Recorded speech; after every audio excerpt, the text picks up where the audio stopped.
New tonight, a U.S. Senator from Wisconsin has introduced a bill aiming to protect election integrity. Senator Tammy Baldwin is one of several Democrats behind the Protect Our Polls Act. According to Baldwin, it would stop the federal government from deploying troops or armed federal agents to polling places and from seizing election material, like we saw what happened in Georgia earlier this year.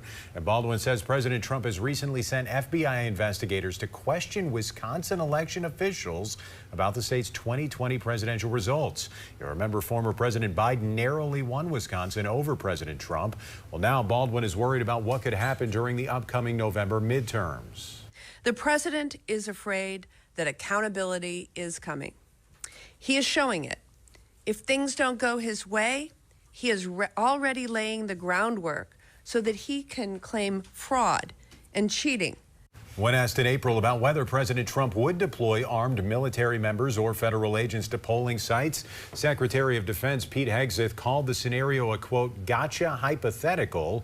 Earlier this year, President Trump said in a podcast appearance Republicans should nationalize voting.